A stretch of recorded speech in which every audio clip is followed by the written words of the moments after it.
Assalamualaikum warahmatullahi. Bismillahirrahmanirrahim. Alhamdulillahirabbil alamin. Nahmaduhu wa nasta'inuhu wa nastaghfiruh. Wa na'udzu billahi min syururi anfusina wa min sayyiati a'malina. May yahdihillahu fala mudhillalah wa may yudlilhu fala hadiyalah. Asyhadu an la ilaha illallah wahdahu la syarikalah wa asyhadu anna Muhammadan abduhu wa rasuluh. Allahumma salli ala Muhammad wa ala ali Muhammad kama sallaita ala Ibrahim wa ala ali Ibrahim wa barik ala Muhammad wa ala ali Muhammad kama barakta ala Ibrahim wa ala ali Ibrahim fil alamin innaka Hamidum Majid. Rabbi shrah li sadri wa yassir li amri wahlul 'uqdatam min lisani yafqahu qawli, amma ba'd. Alhamdulillah, kita bersyukur kepada Allah Subhanahu wa taala kerana dapat kita berkumpul pada malam ni. Seperti biasa, malam Jumaat minggu kedua dan keempat kita akan bincangkan berkenaan dengan fiqh muyassar yang nak habis dah untuk bahagian kitabus solah. Cuma ada pilihan untuk akan datang, nanti diberitahu kemudian sama ada terus zakat ataupun kita tukar tajuk lain.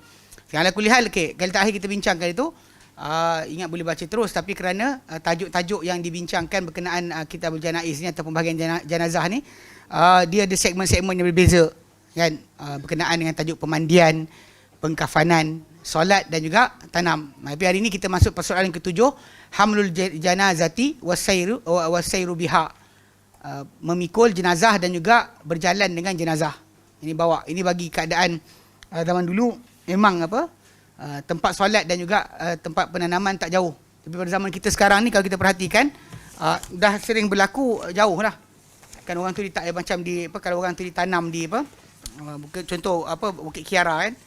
Dia disolatkan di Taman Teluk Ismail. Lepas tu nak pergi sana kena bawa kereta kan, jalan bergerak sampai ke sana, sampai ke Bukit Kiara tu punya kubur. Tapi lah dekat situ banyaklah benda-benda yang Nabi SAW dahulu tak benarkan, contohnya berjalan di hadapan jenazah yang dibawa kan, kita jalan depan tapi jalan belakang, yang berkenderaan pun duduk belakang. Tapi kita nak buka jalan orang, kalau kita nak suruh kereta ke tepi, kita ke depan lah pula. Soal kuliah tu yang keadaan zaman sekarang. Tapi kalau pada pikul yang biasa kalau dalam satu kampung, normally solat jenazah dibuat di masjid dan sebagainya, kemudian diorang akan bawa jenazah tadi ke tanah perkuburan yang biasanya tak jauh, tidak jauh daripada perumahan-perumahan yang ada. Baik. Okey, al-mahsus sabi'atu hamlul janazati wasairu biha, memikul jenazah dan juga berjalan dengan jenazah. Dia kata wa yusannu ittiba'ul janazati wa tasyi'uha, disunatkan untuk mengikuti jenazah dan juga mengarak jenazah ilal qabri, ke kubur. Liqaulihi sallallahu alaihi wasallam, kerana sabda baginda SAW, man syahidal janazata, barang siapa menghadiri jenazah, hatta yusalla alaiha, sehingga disolatkan terhadapnya, falahu qirat, maka untuk dia ada satu qirat. Wa man syahidaha, barang siapa hadir jenazah tersebut, hatta tudfana, sampai ditanam, falahu qiratan, maka dia dapat 2 qirat. Qila, dikatakan wamal qiratan, apakah 2 qirat itu? Qala mislul jabalain azimain, seumpama 2 gunung yang besar. Itu pahala. Ibnu Umar radhiyallahu anhu dia kata, alangkah banyaknya kita terlepas qirat-qirat yang banyak. Waktu bila kita dengar ada minum satu dah, bismillah. 2 macam mana? Tak apa, alhamdulillah. Okay. jadi dia kalau kita dengar ada jenazah diuruskan sebagainya, kalau kita berada pada tempat berdekatan, pergilah. Paling kurang kita harap semoga Allah Ta'ala jadikan balasan kepada kita datang untuk jenazah orang, walaupun kita tak kenal, Allah Ta'ala akan jadikan orang tak kenal kita pun datang untuk jenazah kita. Ini benda yang macam saya sebut adalah, kadang-kadang kita tengok keadaan sebahagian jenazah yang dihadiri oleh ramai. Jenazah yang kadang-kadang orang tu bukan orang terkenal pun kan, tak ada guru, dia bukan guru agama, bukan sekian, tapi orang datang seperti solat Jumaat untuk datang solat jenazah dia. Kadang kita tengok pula ada orang yang datang 2-3 belas orang je yang solat kat atas jenazah dia. Ni kalau kita hadir kan, tengok benda tu menginsafkan lah, sebab kita tak boleh nak jangka berapa ramai yang akan datang untuk jenazah kita. Pasal balik pada asal, terutama macam zaman Covid baru ni kan, Covid kan banyak orang yang jenazah tu tak dapat dihadiri oleh ramai pun. Dan banyak orang tak dapat dihadiri oleh ramai kerana keadaan sekatan dan sebagainya. Okey, jadi ala kulli hal itu kena faham baik. Jadi pahala, kita kejar pahala tersebut. Pahala menghadiri jenazah. Bukan masalah kenal tak kenal. Jenazah yang kita tak kenal pun kalau kita dengar, maka tunggulah kan sampai disolatkan, tunggulah sampai apa kita pergi kubur tu sampai ditanam. Okey? Baik. Maksud ditanam teruslah di kampus, Di kampus pakai kita baru kita bergerak. Baik. Wa yanbaghi lil muslimi idza alima bi wafati ahadin minal muslimina, dan haruslah untuk seorang muslim apabila dia mengetahui tentang kematian salah seorang di kalangan orang Islam, ayakhruja li hamli janazatihi wassalati alaihi wa dafnihi, hendaklah dia keluar untuk memikul jenazah orang tersebut, solat ke atasnya dan juga menanam jenazah berkenaan. Kenapa? Liqaulihi sallallahu alaihi wasallam, kerana sabda baginda SAW, hakul muslimi ala muslimi khamsun. Hak muslim kata muslim ada 5. Antara disebut adalah raddul salam wa iyadatul marid wa tibaul janaizi. Raddul salam, menjawab salam, melawat ketika orang tu sakit, dan juga mengikuti akan jenazah. Ini antara hak yang perlu ditunaikan oleh muslim kata muslim lain. Memanglah banyak orang kata benda ni sunat muakkad ataupun fardu kifayah. Dia fardu kifayah, lebih tepat fardu kifayah. Mana orang lain dah buat, kita tak buat pun tak apa. Tapi still yang sepatutnya kita kejar untuk diri kita, bukan untuk orang, untuk diri kita sendiri. Okey? Baik. Wa ta'akkadu dhalika idza lam yakhruj ahadun fi janazatihi, dan lebih kuat ditekankan itu apabila tak keluar sesiapa pada jenazahnya. Memang tak ada orang keluar untuk jenazah tersebut, maka kita memang kena keluar. Tak ada siapa keluar, kita wajib keluar. Sebab seorang keluar atau siapa uruskan, maka yang lain akan jatuh gugur dosa. Kalau semua tak keluar, maka semua berdosa. Satu kampung berdosa. Maka satu negara akan berdosa. Kalau dia kata tak ada pengurusan dibuat terhadap satu jenazah muslim tadi. Baik. Wala ba'sa bihamliha fi sayyaratin aw ala dabatin, dan tak mengapa untuk dibawa jenazah tersebut di atas kereta, kenderaan, ataupun di atas binatang. Kalau atas binatang ke sebagainya tak salah, tak ada. Wala siyama, terutamanya idza kanatil maqbaratu, jika perkuburan tu, tanah perkuburan berkenaan, ba'idatun, jauh, ba'idatan, jauh. Wa al mutabi'i laha al musyarakatu fil hamli, dan boleh untuk orang yang mengikuti jenazah tadi turut serta dalam membawa jenazah berkenaan. Bawa, kalau dia kata pakai van ke, boleh ikut sekali naik, tak ada masalah. Yang pentingnya kita panggil apa, ikut keadaan tadi. Dia bukannya semestinya mesti pikul secara berjalan kaki. Tapi itulah terutama kalau jauh lah, kalau jauh. Kemudian wa yushra'u dafnul mayyiti, cuma tak sebut kat sini berkenaan dengan, ialah kadang-kadang kita tengok dekat televisyen kan, ketika diarak jenazah tadi, ada kalau contoh di Palestin, jerit, takbir dan sebagainya, itu sebenarnya tak dibenarkan. Yang sunnahnya kita buat jenazah tadi tanpa kita jerit-jerit kan, bertakbir ataupun melafazkan apa-apa zikir dengan kuat. Maka kita bawa dengan tenang, bukan dengan menjerit-jerit takbir kan. Memang kita marah dengan Yahudi, tapi bukan maksud marah Yahudi tadi kita langgar syariat. Atau marah Yahudi tadi atau berlaku pada umat Islam di Palestin, kita contohnya macam beria, sebut-sebut benda berkenaan 24 jam. So kita tahu bahawa batasan keupayaan kita sebenarnya pada situ. Habis-habis yang lain adalah masalah derma lah. Siapa ada duit, derma lah. Siapa rasa duit dia banyak, dan bagilah restoran dia punya duit dekat Palestin. Tak usahlah sibuk kata Salafi tak ambil berat tentang Palestin. Ini benda masalah. Kenapa restoran? Kalau dia kaya, ada restoran. Okey.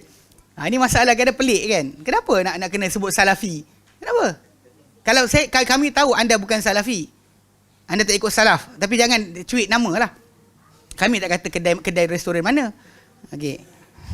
Geram tu. Baik. Okey, faham sikit So sudut asal siapa yang ada duit, bagilah hadiah, bagilah sedekah lah. Tak ada masalah itu. Cari mana-mana kumpulan yang boleh menyampaikan bantuan ke sana, dan tak perlu nak hebahkan pun. Tunjuk gambar saya sekarang sedang sedekah untuk Palestin, tak payah. Kan? Tak payah tunjukkan sangat. Tapi ala kuliah yang kes tadi macam arak jenazah dengan jerit tadi, bukan di antara perkara yang dilarang sebenarnya. Okay? Bahkan benda itu disebut oleh Amr bin As. Amr bin As ketika dia sebut dia nak mati tu, dia kata jangan arak dengan mayat aku dengan sebarang api ataupun jeritan. Jadi orang kadang kat zaman sekarang ni buat macam tu kan. Marah sangat, takbir dan sebagainya. Itu bukan cara dia. Kan? Baik. Kemudian wa yushra'u dafnul mayyiti fi maqbaratin khassatin bil mauta. Dan disyariatkan untuk penanaman mayat pada perkuburan yang khas bagi orang-orang mati. Ini sudut kadang-kadang dekat kampung-kampung, ada orang tu ditanam pada tanah persendirian. Dia pasal kes bila kita sebut tentang pembinaan atas kubur. Macam geng itu kan, geng-geng apa yang daripada Hadramaut tu kata benda tu dikatakan tak boleh, tapi ada pendapat kata boleh. Tak patut korang tunjuk satu pendapat sahaja, dia kata, tentang perbuatan membina atas kubur. Alasan dia kerana ada ulama kata kalau tanah persendirian tak apa. Kalau tanah tanah apa hak umum maka tak boleh bina. Pasal nanti menyempitkan. Sedangkan larangan Nabi masalah bina tadi adalah berkaitan pengagungan kubur tersebut. Bukan masalah apa ambil tanah orang, kalau kita bina besar sangat nanti mozaik ataupun kita punya panggil apa? Granite yang kita ada tu impede kubur orang. Bukan itu sebab dia. Bina atas kubur tu adalah larangan berkenaan masalah pengagungan pemuliaan kubur. Terutama kalau orang tu mempunyai kedudukan dalam masyarakat. Lepas tu bila dalam kuburiah ni, kalau ikut kepada apa, kepada sudut punca dalam masyarakat, pertama Syiah. Punca Syiah pertama Syiah. Kemudian kedua golongan Sufi, dan ketiga raja-raja. Ingat kan apa kubur Taj Mahal. Taj Mahal tu kubur. Kubur. Raja Shah Jahan, yang dia punya bini Mumtaz apa benda, entah bukan Mumtaz Jaafar tu dia mula lari Malaysia kan. Dia sebenarnya kubur. Dia konon sayang bini dia sangat, dia bina kubur tu. Dan lagi dahsyat adalah kubur tu lepas dia bina, dia pastikan tak ada siapa boleh bina bangunan macam dia punya bina. Dia bunuh semua sekali arkitek, tukang bina kubur tersebut, dia bunuh semua sekali. Jadi kekallah binaan tadi menjadi panggil apa, tidak ada tolok bandingnya. Padahal kita gambar tu kubur. Kubur. Raja, salah seorang raja India tu dia Muslim.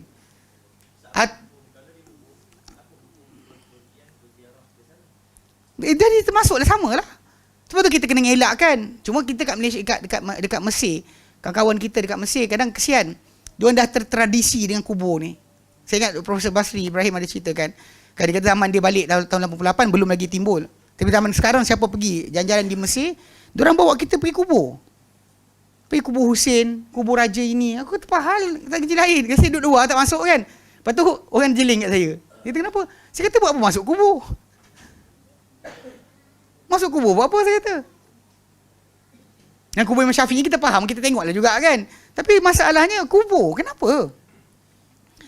Tu saya ingat apa dulu apa? Jejak Rasul tu jejak kubur dia panggil. Jejak kubur. Tak tengok cerita dulu kan. Seronok kita dengar cerita-cerita lah gini gitu. Yalah, mungkin pasal kejahilan yang ada pada diorang. Kebanyakan yang disebut tu kubur. Yalah, kalau kita nak mendoakan orang tadi, macam tadi Imam Syafi'i, kita pergi kubur dia, nak doakan dia keampunan di atas jasa dia yang banyak kepada umat Islam, okeylah. Tak ada masalah lah.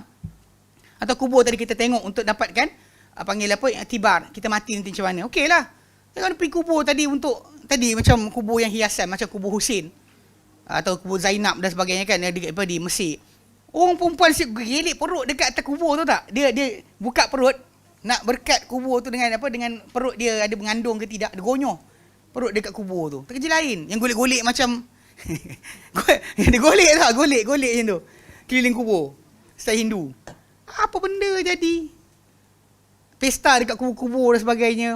Kubur apa, Said Badawi. Kubur-kubur ni atau guru-guru tarekat dan sebagainya. Memang dari situ masalah asal.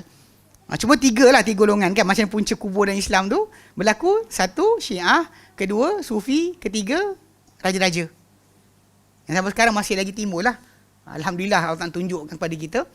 Macam raja kerajaan Saud kan, ataupun raja macam dulu Emirates baru ni kan, mati. Macam tu je. Tak ada letak benda besar-besar dan sebagainya. Nak kata duit, dia billionaire kot. Orang-orang mati tu, Raja Abdullah mati, King Fahad dan sebagainya, kubur dia biasa je. Tutup batu habis. Kan? Tak ada pemuliaan, tak ada pengagungan. Yang ini yang benarnya Nabi SAW sabdakan, akan kembali balik Islam ni kepada di antara dua masjid. Macam mana Nabi punya zaman, macam tu ditanam orang di sana. Alhamdulillah. Dan kita ni habis kan, bertekak-tekak adik-beradik. Nak granite ke? Granite harga sekian. Marmar dia sekian. Kalau beli marmar ni lepas satu peringkat, nanti dia akan pecah. Macam mana? Saya pribadi, bapak saya punya kubur dulu waktu saya tak tahu apa-apa. Saya yang sibuk kumpulkan, ambil duit adik-beradik pergi buat granite kat Taman Ibu Kota dulu. Mak punya macam tu juga. Kita macam mana kan, kita jahil nak pecah kan, ni lah sejengkal je tinggi. Tak apalah kot. Tak adalah ni. Yang mana yang letak sampai ada pagar sebagainya. Wallahualam kan. Jadi kadang-kadang ada orang kata tak apa bina atas kubur sebagainya. Jadi hari tu waktu dekat Perlis akhir bulan lepas, tajuk ni timbul lah pasal memang dalam masyarakat tempatan ada timbul masalah tak nak tanam di kubur awam. Sebab kubur awam dia tak boleh tambah apa-apa. Bahkan terutama macam Kedah kan, awak letak kepuk pun dia buka. Letak penghadang, diorang tanggal. Kedah tak benarkan pembinaan atas kubur. Serius. Ini fatwa memang betul. Kedah tak boleh. Kalau kita kat KL ni letak-letak tu kan, kat Kedah dia pecah kan. Dia beritahu awal dah siap-siap. Ada tempat lain tak boleh. Nak buat boleh tapi kena kontraktor kami. Commission itu ada juga. Tak senonoh. Wait. Tapi faham kan, wallahualam mungkin dia kata standardize ke kan. Nak semua sama rata je. Tak ada lain-lain. Wallahualam kan. Tapi asasnya bukan macam tu. Cara kubur tu patut dilayan lah. Tapi bab berkenaan tanam di tanah persendirian boleh je. Tapi kalau ikutkan dia kata apa? Disyariatkan untuk ditanam mayat tadi pada perkuburan khas untuk orang mati. Kenapa? Li'anna Nabi sallallahu alaihi wasallam, ke Nabi SAW dahulu, kana yadfanul mauta fi maqbaratil Baqi'. Dahulu menanam orang-orang mati di kalangan para sahabat baginda di perkuburan Baqi'. Kama tawataratil akhbaru bidzalika. Macam mana mutawatirnya khabar-khabar tentang perkara itu. Memang mutawatir. Nabi tanam para sahabat di Baqi', kubur kubur awam, bukannya kubur khas. Okay, kalau ada orang tanya berkenaan dengan Nabi sendiri SAW, ada riwayat yang datang daripada Nabi SAW, takkan ditanam seorang Nabi kecuali pada tempat dia mati. Dan kebetulan baginda SAW wafat di bilik Aisyah radhiyallahu anha, maka ditanam di situ. Dan Abu Bakar dan Umar pula lepas tu, Abu Bakar dia minta untuk ditanam bersama Nabi SAW, dan Aisyah benarkanlah sebab bapak dia. Kemudian pasal kubur dalam tempat kubur Nabi tu, dikatakan okey, macam ni kepala Nabi SAW dengan badan baginda, Abu Bakar dekat sini, Umar rendah sikit. Sebab tu kalau kita nampak ada orang letak gambar kubur besar tu, penipu, bukan kubur Nabi. Kubur Nabi tak ada binaan atas dia. Bahkan tanah dia tu, ini Nabi, ini Abu Bakar, ini Umar. Dia ada 3 kubur yang selari. Nabi punya kepala tu kita bagi salam Nabi kat sini. Jalan depan sikit, salam kat Abu Bakar. Ketiga salam pada Umar. Sebenarnya yang orang tak nampak, yang kubur tu macam kubur Nabi, Abu Bakar sebelah, Umar bawah sikit dari Abu Bakar. Dan Umar minta, pasal Umar bin Khattab lepas dia ditikam oleh Abu Lu'lu'ah Al-Majusi, dia tak mati terus. Dia mati lepas 3 hari. Kuatnya yang Umar kan, 3 hari baru mati. Jadi bila dia minta izin sebelum dia mati tu pada Aisyah radhiyallahu anha untuk ditanam dalam bilik tersebut bersama dengan Abu Bakar dan juga Rasulullah sallallahu alaihi wasallam. Dan Aisyah benarkan. Dan Aisyah radhiyallahu anha pula lepas daripada Umar ditanam di dalam bilik tersebut, dia akan menutup muka dia setiap kali dia akan masuk ke kawasan berkenaan. Sebab tadi bapak dia, asalnya suami dia, okeylah. Kerana Umar orang asing, maka dia tidak masuk dengan keadaan biasa. So bilik Aisyah radhiyallahu anha. Lepas tu kena faham kenapa macam mana boleh masuknya kubur Nabi dalam masjid. Asalnya bilik bahagian tepi tu kan, bilik Aisyah radhiyallahu anha, dia adalah bilik. Selam anak Aisyah sini isteri yang lain dalam satu bagian hujurat. So pintu Aisyah radhiyallahu anha punya bilik tu, satu pintu masuk masjid terus. Nanti Nabi ulang-alik di antara Nabi kata di antara bilik aku dan mimbar aku satu taman-taman syurga. Dan para ulama kata sebab Nabi ulang-alik kawasan berkenaan. So yang orang sibuk berebut nak solat di Raudah tu, sebab Nabi sebut tentang Raudah tu minal jannah, taman. Yang para ulama nyata maksud dia tanah tu nanti akan berada di syurga bersama Nabi sallallahu alaihi wasallam. Tapi untuk kata berebut solat dekat situ sampai last sekali tak solat fardu, tu tak boleh. Jadi kes, saya dengar cerita lah, orang tu sibuk nak masuk berebut-berebut, last sekali tak ada tempat, tiba-tiba azan isyak dia tak ada tempat, last sekali orang solat isyak dia berdiri tegak. Pun ada juga. Jadi benda tu salah lah. Kita mencari fadilat bukan sedemikian. Jadi akak-akak lah tolak tentang tanggal tudung nak masuk kat Raudah. Saya ingat sekali tu kot, pergi umrah. Saya tak pergilah macam tu. Saya duduk diam lepak je. Dia orang kata ustaz selamba je. Tak sibuk pergi raudah. Saya kata okey. Saya pergi lah. Bukan tak suka. Saya kata pergilah tengok apa jadi. Dia bila akak tu keluar kan, tudung tersengit ni tu kan. Oh, tak nak masuk dah lagi. Kena tolak Masjid Turki. Masjid Turki tolak tu kan. Last sekali dia apa? Jadi berebut. Wallahualam lepas Turki tidak. Tapi ini benar kena faham lah. Sudut asal. So asasnya ditanam jenazah pada perkuburan awam itu ajaran Nabi SAW. Adapun apa khusus untuk Nabi, itu bukan benda yang kita tiru. Terutama cerita tadi lah macam Nabi sebutkan, yang disebut dalam satu riwayat, seorang Nabi akan ditanam pada tempat dia mati. So Nabi mati situ, ditanam di situ. Macam mana Musa alaihissalam, kan Nabi kata kalau aku berada di sana, aku tunjukkan kamu kubur kubur Musa. Musa alaihissalam dia minta Allah Taala matikan dia dalam jarak satu balingan batu daripada Baitul Maqdis. Dia tak boleh masuk kan, dia duduk kat luar. So jadi Allah Taala matikan dia di situ dan dia tanam di situ. Nabi kata kalau aku di sana, aku tunjukkan kamu kubur dia pada bukit pasir berwarna merah di tepi jalan. Tapi para sahabat pergi takluk Baitul Maqdis, diorang tak cari pun kubur Nabi Nabi Musa alaihissalam. Punyalah tak hormat kan. Terbalik Ya, orang kita dengan kubur pantang dengar kan. Ada kubur kamu wali. Insya-Allah kan. Pergi mana-mana. Kubur ni lah kubur orang tu. Kubur Mak Kilau. Semua sekali orang sibuk nak pergi. Dah sungguh pun. Apa pasal? Tak kerja lain. Nak doa kena doakan je lah. Pergi macam tu kenapa? Okey. Aku bercara pula. Baik. Dia kata walam yunqal an ahadin minas salafi.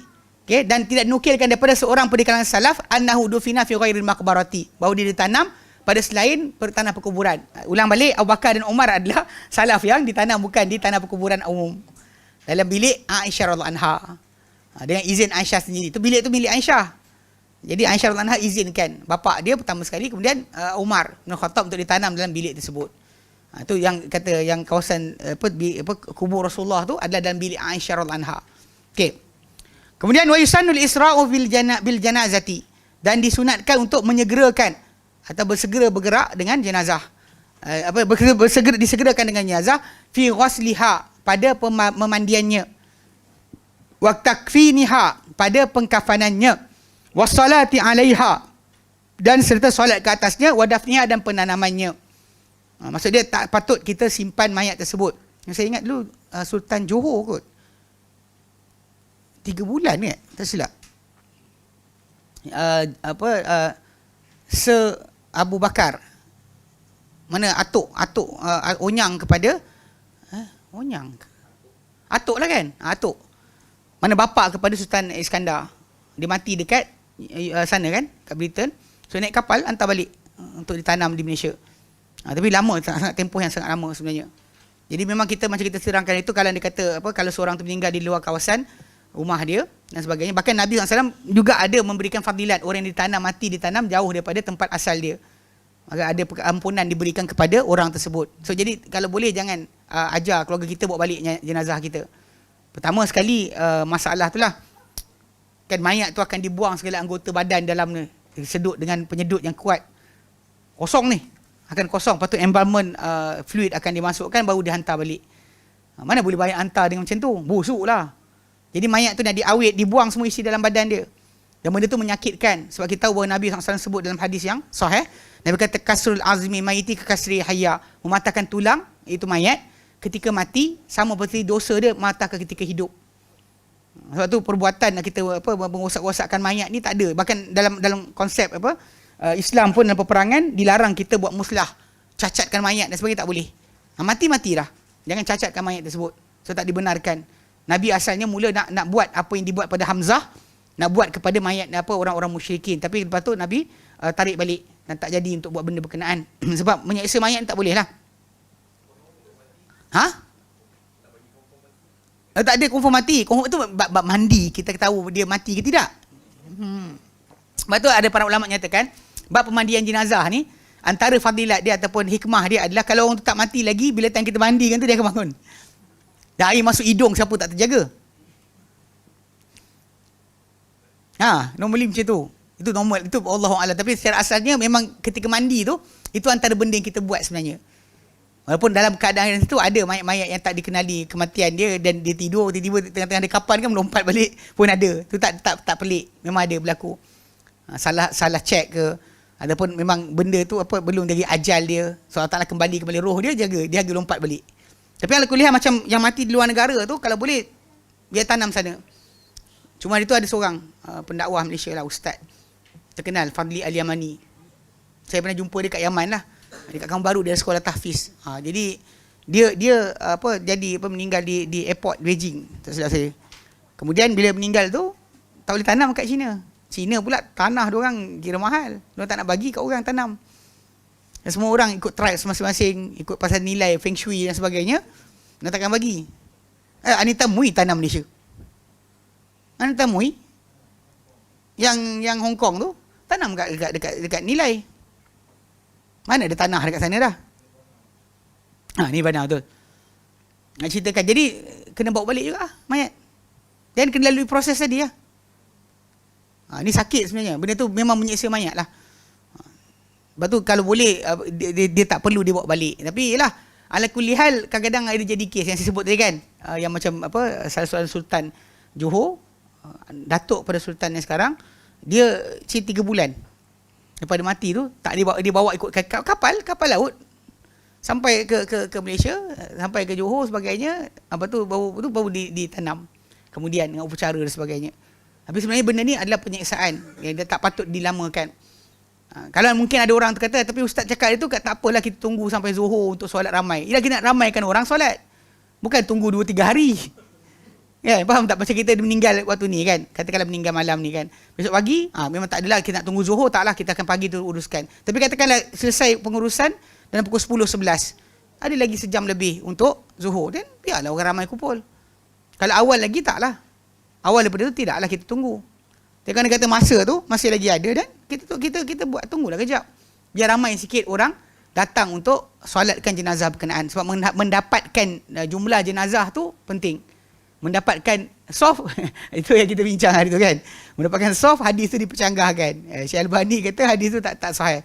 Yang lain kata benda tu mustahab kan. Bila kata mustahab ni macam digalakkan. Hatta kalau boleh dikata kalau buat 2-2-2. Kalau saya baca dalam tu 2 orang. Mana 3 soft tapi 2 orang. Untuk dapatkan 3 soft tadi. Jadi seolah-olah benda tu pasal riwayat tadi lah. Riwayat tu tidak kuat untuk jadikan sandaran. Okey, baik. Dia kata liqaulihi sallallahu alaihi wasallam, kena sabda baginda sallallahu alaihi wasallam, kita kena cepatkan 4 proses tersebut. Nabi kata idza mata ahadukum fala tahbisuhu, bila mati seorang kamu jangan simpan dia, jangan kamu simpan akan mayat tersebut. Wa asri'u bihi ila qabrihi, segerakanlah dia kepada kuburnya. Tak payah tahan dah. Kalau kita ulang tadi, kalau kita tahan tadi untuk benda-benda penting, ya, tunggu van jenazah datang ke dan sebagainya. Ada sekali kat Kota Damansara pernah saya tengok sekali. Jenazah tu dah siap semua, disolatkan jenazah pada subuh pagi tu. Tapi van yang datang nak ambil tak sampai-sampai lagi. Tunggulah dekat masjid. Dekat depan pintu masjid. Tunggu. Macam mana? Nak balik ke Kelantan tak silap. Betul tu. So jadi benda macam ni yang kita kata panggil kadang-kadang berlakulah pada masyarakat Islam kita yang kadang-kadang tahan mayat daripada ditanam kerana takut nak tunggu anak datang sebagainya. Itu bukan sunnah yang digalakkan. Wa ma yaf'aluhu ba'dun nasi, dan apa yang dibuat ia oleh sebahagian manusia min ta'khiriha, yang berupa pelewatan akan urusan tadi. Urusan pemandian, pengafanan, solat dan tanam tu. Wa naqliha min makani ila akhara, dan dia pindahkan mayat tadi daripada satu tempat ke tempat yang lain. Au ikhtiyar yaumin minal usbu'i tudfanu fihi, atau dia pilih satu hari daripada seminggu untuk dia tanam padanya mayat berkenaan. Atau kepercayaan tentulah mayat ini tanam pada hari sekian-sekian, tak dapat tak diseksa. So dia tangguhkan penanaman jenazah tadi, kononnya atas dasar dia boleh untuk dapat syafaat kerana hari ini atau hari itu. Ini masalah lah. Sebab memang Nabi sebut tentang hari Isnin dan Khamis, yang mana pada hari berkenaan Nabi kata akan diampunkan dosa sebagainya, ditutup pintu neraka, dan hari itu hari dibentangkan amal kita kepada Allah Ta'ala dalam seminggu 2 kali. Jadi kita pun mati sekian tanam besok lah Khamis. Itu masalah juga kadang. Ada idea-idea pelik dalam masyarakat. Okey. Fa hadha kullu khilafu sunnati. Maka ini semua adalah bertentangan dengan sunnah. Yang sunnah Nabi SAW kita segerakan, uruskan dengan segera buat. Kama yusanul isra'u fil masyi. Sebagaimana disunatkan juga untuk bersegera dalam berjalan. Biha, dengan jenazah tersebut. Asna'aham liha, ketika memikul jenazah berkenaan. Liqaulihi sallallahu alaihi wasallam. Kena sabda bagi Nabi SAW ketika kita bawa jenazah tu, kita jangan bertangguh-tangguh. Tapi taklah cepat menggelupur, lari-lari pula. Masa dia bawa dalam keadaan segera, Nabi kata apa? Asri'u bil janazati. Segerakanlah dengan jenazah tu. Mana ketika bawa jenazah tu, segerakanlah. Fa in taku salihatan. Jika ia adalah elok, jenazah tu baik, fa khairun tuqaddimunaha ilaih. Maka dia adalah kebaikan yang kamu kemukakan ia kepadanya. Kamu bawa dia kepada kebaikan yang sedang menanti dia. Segerakan dia kepada apa yang dia akan jumpa dalam alam barzah yang baik bagi dia.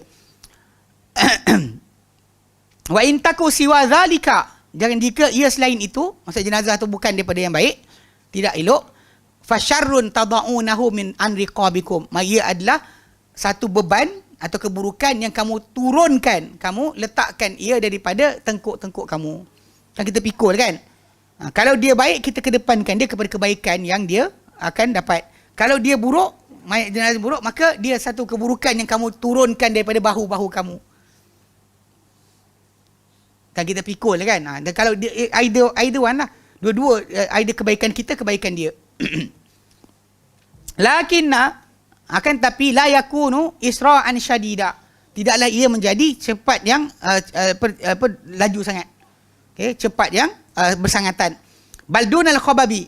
Tapi dia kurang daripada khabab. Mana jalan berlesih-lesih, perlahan-lahan sangat. Kama ikhtarahu ba'dul ulama'i, macam dipilih oleh sebahagian para ulama'. Kalau tengok macam dekat dalam masyarakat Afrika di Amerika Syarikat, iringan muzik kot. Jalan tu deng gendang sekian muzik. Dia slow. Balik daripada lepas tu dia happy. Balik daripada kubur dia main muzik rancak. Macam juga macam perjalanan macam lah style style askar, bawa mayat pelan-pelan kan. Tak ada. Jalan je, gerak je terus. Tak ada berhenti bawa tu Al-Fatihah, tak ada. Kan orang banyak kan? Al-Fatihah. Dia kadang-kadang lah masyarakat kita macam kita tekankan berkali-kali. Alhamdulillah sekarang ni ada geng teori konspirasi pun dah start tukar angin. Mula dah kata dia bincang kenapalah orang berdiri sebelum nak solat tu berdiri baca surah An-Nas. Kita sebut dah tu kan. Kan dia tukar angin, alhamdulillah kan. Tukar, tinggalkan konspirasi, alhamdulillah baik. Okey. Kotak tu tak ada kerja lain. Ini Dajjal, itu Dajjal. Okay. Tapi dah tukar, alhamdulillah. Cuma yalah, benda ni macam kita sebut dia, bila kita cerita orang tersebut dia kata bagus kan. An-Nas, apa salahnya ustaz kita sebut a'udzubillahi kan. Sedangkan benda berkenaan kalau baik Nabi buat. Dan bahkan tajuk bacaan surah An-Nas tu dah Nabi letakkan pada awal pagi, awal malam, setiap lepas solat, ketika nak tidur, untuk diamalkan oleh kita. Jadi buat kat situlah, pada tempat yang Nabi arahkan. Jangan letak pada tempat bukan tempatnya. Kan baik syekh kursi nak masuk tandas, jenuh pula kan. Meaning dia ada, meaningnya ada. Menghalang kita daripada syaitan, jin tak dapat kacau kita. Tapi masalahnya nak masuk tandas, ada doa Nabi ajar. So buat Nabi ajar lah. Tak boleh faham macam tu. Simple je. Jenuh kan nak makan nasi kena baca panjang tu. Kenapa? Bismillah sudah lah. Kan? Panjang pula. Ustaz doa. Bismillah. Marah pula orang kan. Bila kita dah sunnah, kenapa nak tinggalkan sunnah Nabi? Buat benda lain. Termasuk macam kes Fatihah. Tadi lah Al-Fatihah. Kan? Betul lah. Tapi yang waktu bawa keluar jenazah yang dekat Felda dekat Kedah tu, tak ada Al-Fatihah, alhamdulillah, jalan terus. Tapi time dia bagi takbir raya depan jenazah tu saya tak boleh lupa. Sampai sekarang saya ingat lagi. Saya macam apa hal ni? Allahu Akbar, Allah depan jenazah. Berdiri semua orang macam kan. Apa ni? Tu anak jenazah tu kata, takbir raya. Saya pandang. Tahu? Tak, dia terlepas. Imam tu terlepas takbir raya. Lepas solat Zuhur, dia patut takbir raya. Pasal hari tasyrik, dia lupa. Dia pergi zikir biasa. Saya secara peribadi waktu tu kan saya saja takbir Allahu Akbar sebunyi seorang. Kan? Yang orang lain yang kelas saya, dia lupa tu, imam lupa dah tu. Agaknya orang cakap dekat dia lepas daripada solat Zuhur tu, dia mantai kita nak solat jenazah, dia takbir raya dulu. Astagfirullahalazim. Tahulah. Contoh-contoh lah macam tu kan, tak ada. So bawa jenazah bawa je lah. Tak ada kena berdiri dulu, langkah nak baca apa. Apa lagi yang nak turunkan jenazah nanti dengan azan dan sebagainya lah. Dia kata wa 'alal hamilina lil janazati as-sakinatu wal waqar. Dan wajib ke atas orang memikul jenazah tu untuk tenang dan juga dalam keadaan tunduk. Dia bukan macam tadilah wa adami raf'is saut dan tidak mengangkat suara. Ini yang saya kata macam kes bawa dekat ni kan, jenazah jerit takbir kan. Itu bukan. Itu contoh tadi saya sebut. Pasal benda ni tadi pada asasnya geram kita ada. Tapi bukan itu tempat kita tunjuk kan. Macam orang kata ketika hari haji kan, syiar kita talbiyah dan juga takbir. Sebelum daripada 10 Zulhijjah, semua mulut kita adalah labbaik Allahumma labbaik labbaik la syarika lak labbaik innal hamda wan ni'mata lakal mulk la syarika lak. So gitu je mulut kita. Lepas 10 Zulhijjah, syiar mulut kita adalah Allahu Akbar, la ilaha illallah, Allahu Akbar. Walaupun ketika tu ada jadi kat Palestin ke kat mana, takkan kita tukar al-maut lil yahud, al-maut lil Israel, tak ada. Jangan tukar syiar. Syiar agama pada keadaan apa sekalipun takkan bertukar. Tak boleh ditukar syiar tadi kepada apa-apa yang kita semangat. Okay, macam geng Houthi lah. Syiar di Yaman kan. Al-maut lil Israel. Al-la'natu 'alal yahud. Al-maut li Amerikan. Mati untuk Israel. Mati laknat ke atas Yahudi. Mati ke atas Amerika, tiba dia bunuh orang Islam. Itu berlaku kat sana. Tapi saya ingat waktu permulaan orang start bergerak hari Jumaat. Dalam khutbah tu, imam tengah khutbah atas mimbar, tiba-tiba dia orang Al-maut li Israel, al-maut li Amerikan, an-na'latul yahud, an-nasrul Islam. Dia jerit. Dia tukar syiar. Ini yang syiar tak boleh kita tukar. Hatta ketika mana kematian tadi tak ada sebarang syiar untuk kita lafazkan kecuali macam Nabi tunjukkan lah. Lepas tu nak menjerit-jerit lah lepas tu. Lepas tanam jenazah pergi buat kerja apa yang patut. Adapun ketika pikul jenazah tadi bukan tempatnya untuk orang tu menjerit-jerit. Marah ke dan meratap ke tak boleh. La bi qiraatin, tidak dengan bacaan Quran, wala bi ghairiha, tidak juga dengan selain bacaan Al-Quran. Ini yang kita sebut Al-Fatihah sebagainya kan, tak ada. Tak ada Al-Fatihah, tak ada sekian. Bawa aja jalan. Li'annahu lam yathbut anin Nabi sallallahu alaihi wasallam syai'un fi dhalika. Kerana tidak sabit daripada Nabi SAW satu pun daripada itu. Dan kita dalam bab ibadat kan, dalam bab menyelamatkan orang mati, tak ada siapa boleh ajar kita lagi baik banding Nabi SAW. Unless kita nak kata, Ustaz, Nabi bukan tahu semua. Ayat tu keluar. Saya ingat Ustaz Ridwan Rajendra waktu dia pergi bagi talk dekat rumah Datuk Murad, dekat Taman Tun Ismail. Waktu tu tajuk tu kita bagi, tajuk dia best. Bunyi dia apa? Amalan masyarakat Hindu dalam dalam Islam yang ada sekarang ni lah. Masyarakat Hindu punya amalan tapi dilaksanakan dalam selepas Islam. Dia sebutlah perkara-perkara tentu, antaranya puja roh yang diorang buat 7 kan 20 40 tu, itu panggil puja roh. Setahun sekali diorang puja roh orang mati tadi, dia akan puja, sebut mentera-mentera. Jadi Ustaz Ridwan dia kata macam ni, dia kata sebenarnya benda ni amalan masyarakat, dan kebetulan pula yang mengajar Islam pada umat Islam di Malaysia ni penyaga, bukan ulama. Yang betul lah penyaga. Sebab tu bila penyaga, dia fake dia atau kefahaman dia sikit kurang. Dan bahkan kadang-kadang dia timbangan masalah halal haram tadi, dia akan tengok juga masalah dia. Bab lain-lain dia boleh tegur orang berkenaan masalah ini tak boleh. Tapi bab berkaitan atuk nenek, siapa berani? Ini amalan masyarakat. Orang semua buat puja roh. So apa dia buat? Ni Ustaz Ridwan cakap. Jadi dia orang kata pada pakcik-pakcik tadi kan, dia kata tinggalkanlah ni. Okay, buang mantra tadi, ambil amalan ni. Tukar dengan Al-Fatihah, Al-Baqarah punya ni, ayat sekian-sekian, ayat sekian-sekian, 3 kul, sekian-sekian, baca Yasin. Dia bagilah. Sebab tu amalan ni tak ada kat Hadramaut pun. Tahlil arwah ni kan. Hadramaut tak ada. Serius. Dekat tempat geng selimpang kan, capal sikit, tak ada, tak buat pun.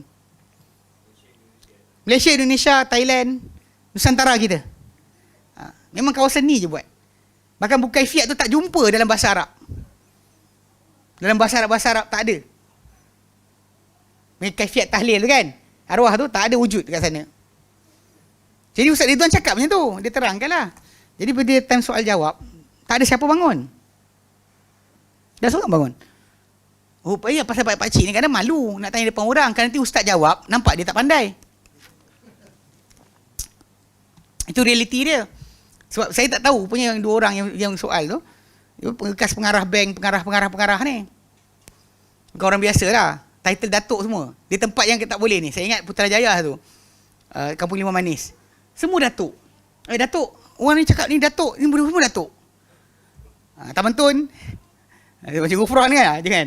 Ni Datuk. Ni Datuk. Semua Datuk. Ya, Datuk. Semua Datuk.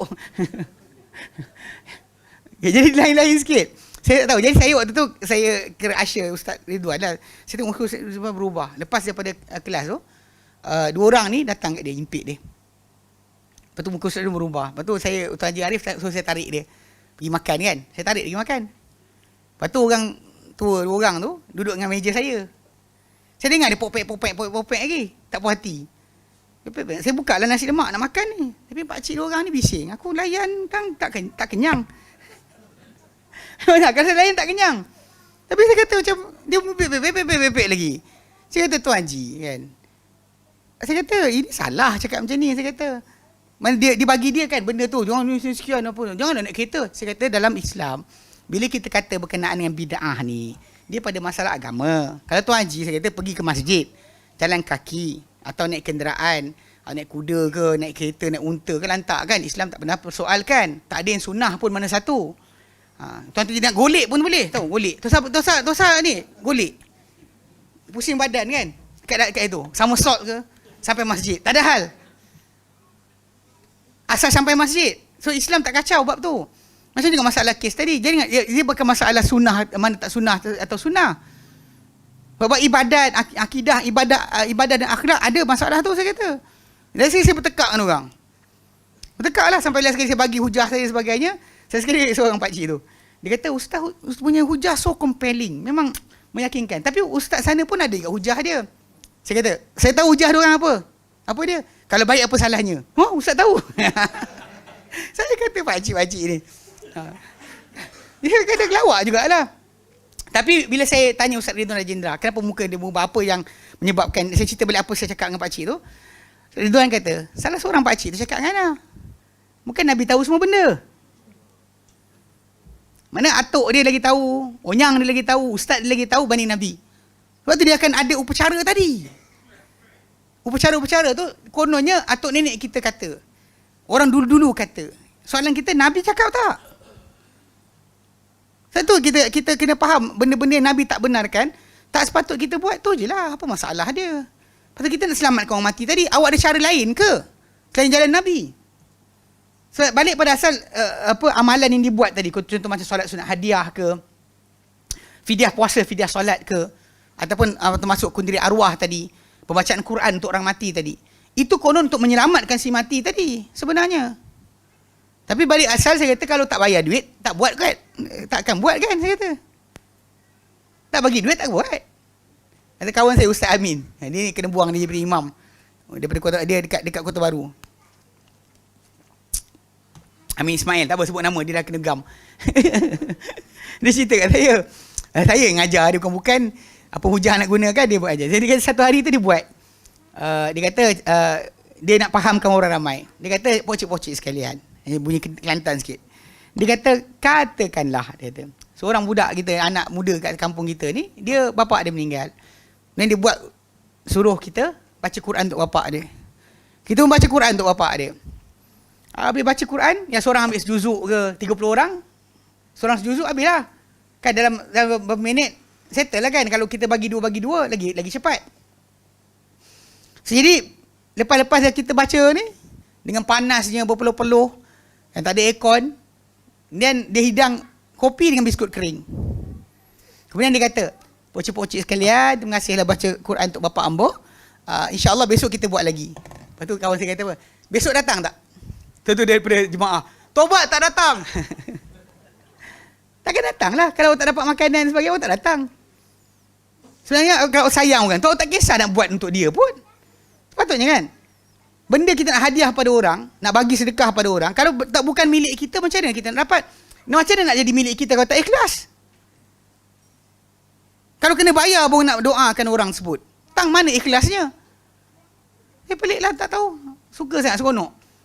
Kat Malaysia ni macam ni. Tajuk-tajuk ni kan, benda ni sensitif tapi bentuk realiti. Fikir balik faham pun, semua orang faham tajuk ni. Tapi balik-balik semua nak buat juga. Semua masih lagi nak laksanakan. Wallahu a'lam. Okey, baik. Okey, tak boleh baca Quran li'annahu lam yathbut anin nabi sallallahu alaihi wasallam syai'un fi dzalika. Kerana tak sabit daripada Nabi SAW sesuatu pun daripada itu. Wa man fa'alahu faqad khalafa sunnata. Maka siapa yang buat itu maka dia telah menyanggahi sunnah. Itu jelas, straight to the point. Tak ada timbul masalah kat sini. Itu ayat keluar. Dosa ke? Kalau kita sengaja langgar arahan Nabi, iyalah berdosa lah. Kau dah tahu Nabi punya petunjuk, kita langgar juga. Kenapa? Ini ditanya kepada salah seorang tabi'in tentang solat lepas subuh.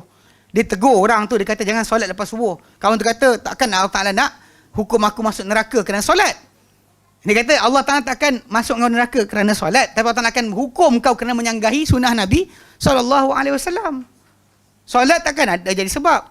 Tapi kena sahaja langgar arahan Nabi tu, itu tak betul lah tu. Faham Kemudian wala yajuzu lin-nisa'il khuruju ma'al janazati, dan tak harus untuk wanita keluar bersama-sama jenazah. Ini yang jadi kes kita sebut itu kan. Semua sibuk nak keluar. Terutama zaman sekarang milenial kan. Geng TikTok punya generasi. Tahu generasi TikTok kan. Dia tak tahulah kan. Saya tak faham. Dia orang memang betul. Sebenarnya saya tak perasan juga. Yang TikTok ni macam mana? Sekali masuk dekat kedai, dekat rumah kita orang tu ada sekedai apa nama? Subway. Tengah-tengah tunggu, diorang buat benda tu kan. Sekali tak ada lagu terpasang, lepas tu budak tu nari. Saya tengok nari sebab apa? saya punya mulut dia kan. Kenapa nari? Nanti dia berhenti. Dia macam, dia tak boleh dengar muzik waktu dia macam tu. Dia, kalau baby buat macam tu, comel lah. Awak dah tua ni jadi mak orang. Faham tak? Kalau budak kecil, kita nampak budak tu nari kan. Kita gelak lah. Yang nikmat jadi mak orang ni buat jadi kenapa? Nenek pun buat juga. Apa hal? Ini jenis TikTok. Saya faham, tak faham kenapa. Tapi aku lihat ini realiti berbeza. Sebab tu yang saya tengok macam bab kedatangan ke kubur oleh orang perempuan kan. Memang sebenarnya saya tengok dalam 10 tahun kebelakangan ini sebenarnya. Waktu zaman dulu kan, kita pergi hantar mak kita ke, bapak kita meninggal, tak ada orang perempuan. Kalau datang pun mungkin saudara mara yang terlewat datang, tak sempat nak jumpa kat rumah, sampai kat kubur. Itu pun duduk jauh je. Ini tidak, dia pergi berimpit dengan kita tengah-tengah kubur. Kita sibuk nak angkat jenazah, dia sibuk nak tangkap gambar. Ini serius ni, bukan main-main bang. Bahkan masuk kubur tu, kita tengok ada hantu, rupanya dia. Bau wangi. Bau wangi ni? Ya bau busuk, faham kan? Bau wangi. Orang kata kat kubur wangi. Jaga-jaga. Rupanya akak-akak ni. Akak-akak kan, anak dara ni kadang. Pelik betul. Orang kata macam ni lah perubahan. Perubahan tadi bukan kepada kebaikan. Duduk dan diam lah. Kenapa nak kena ni? Kau nak tengok kan, kononnya apa? Panggil apa? Pengalaman terakhir apa? Kenangan terakhir. Dalam agama kita bukan bantu orang mati tadi dengan benda tersebut. Bahkan dengan menengok gambar tadi, kadang-kadang kita akan memperbarui kesedihan. Dalam Islam tak ada pembaharuan kesedihan diajar. Nak sedih kerana dosa boleh, nak sedih kerana kematian orang tu paling limit. Kalau bukan perempuan mati suami, 3 hari je. 3 hari je. Dibenarkan untuk orang tu berkabung. Hari ketiga lepas tu dah hidup seperti biasa balik. Tak ada disuruh untuk berkabung, diam kan, tak sekian-sekian, tak jumpa orang, tak ada. Tak ada, pasal benda tu akan membawa kepada kerosakan jiwa. Kita tak boleh bersedih untuk itu selama-lamanya, pasal kita pun akan mati juga. Dan besok-besok lah, sedih-sedih tu kita mati. Betul macam, kau tahu apa nak sedih-sedih kan? Aku mati juga. Tak faham, kadang pelik sikit. Okay, jadi kata tak harus wanita keluar bersama jenazah. Dan ini di tanah Arab masih lagi berjalan lah. Memang tak ada perempuan datang ke kubur. Tak ada perempuan datang kubur. Terutama macam Yaman kan, Saudi, tak ada. Memang lelaki je pergi hantar mayat ke kubur. Kenapa tak boleh atau tak patut? Li hadis Ummi Atiyah, kena hadis Ummu Atiyah radhiyallahu anha, nuhina an ittiba'il janaizi. Kami dilarang daripada mengikuti jenazah, yakni ke kubur. Biar sambungan hadis ni, walam yu'zam alaina, tapi tak diketatkan atau dikeraskan ke atas kami. Lafaz tu menyebabkan para ulama kata ada keharusan, tak boleh. Cuma macam zaman sekarang ni adalah yang tambahan sikit, kata perempuan yang isteri pada si mati dan sebagainya. Ya memang dia tak patut keluar lah. Keluar hanya untuk keperluan saja. Okay, dalam kes cerai ni, orang yang mati, suami, dia memang tak boleh keluar daripada rumah tersebut kecuali untuk keperluan yang asasi saja. Wanita yang dicerai oleh suami dia dalam iddah tak ada sekatan untuk keluar atau masuk rumah. Cuma dia patut bermalam pada tempat yang suami dia tetapkan. Itu asas, kena jaga sikit, kena faham. Satu orang dia kata dia sekian nak kerja kan, dia kena apa? Cerai hidup kan, mana suami dia lafazkan talak. So dia kena kerja, pergilah. Cuma tak boleh berkahwin dengan orang lain, tunggu sampai iddah habis. Itu je. Adapun perempuan yang dalam keadaan kematian suami, itu penghormatan yang kena dibuat untuk suami dia. Sebab kalau sebelum Islam, memang ada ketika zaman Nabi SAW sendiri, ada wanita-wanita yang tak puas hati. Dia kata macam ni, maka Nabi jawab balik, kalian tahu, kalian dahulu sebelum daripada Islam, sebelum ini, kalau mati seorang suami kan, seorang wanita tu akan dikurung dalam satu bilik dan tak boleh keluar selama setahun. Dia buang air situ kan, tak boleh bersihkan diri, tak boleh bercantik, lepas tahun boleh keluar. Keluar tu tak tahu apa benda kuman dia ada, pegang anjing mati. Jadi semua para ulama sebut, Imam Nawawi pun ceritakan, nak ceritakan teruknya keadaan dia. Kalau masyarakat Hindu terjun dengan suami sekali, suami mati terjun dalam api untuk menjaga kerahsiaan suami tadi. Yelah ada panau kat mana, yang tahu siapa? Isteri tu lah, orang lain mana tahu. So terjun sekali. Masyarakat Cina, kalau anda kata ada gundik, tanam sekali. Raja-raja terutamanya, mati sekali. Dayang-dayang terjun sekali. Iyalah nak tutup rahsia raja. Kalau dia kata orang tu hidup lagi merayau kan, kau tahu sebenarnya kurap dekat kan cerita. Faham? Ini kisah benar. Sebelum Islam memang macam tu keadaan wanita. Tak ada sebarang hak. Dan Islam ringankan benda tadi untuk tajuk tersebut, tapi orang tak faham lagi kenapa. Nabi kata pada orang, korang dahulu tahu sebelum daripada ini, korang bukan setakat ni kena tinggal dalam satu bilik setahun. Tak boleh keluar. Tak boleh bersih diri. Bulu ketiak panjang mana? Wallahualam setahun. Setahun panjang mana bulu ketiak? Bulu ketiak tak cukup setahun. Himinci. Nak faham kan? Tak boleh.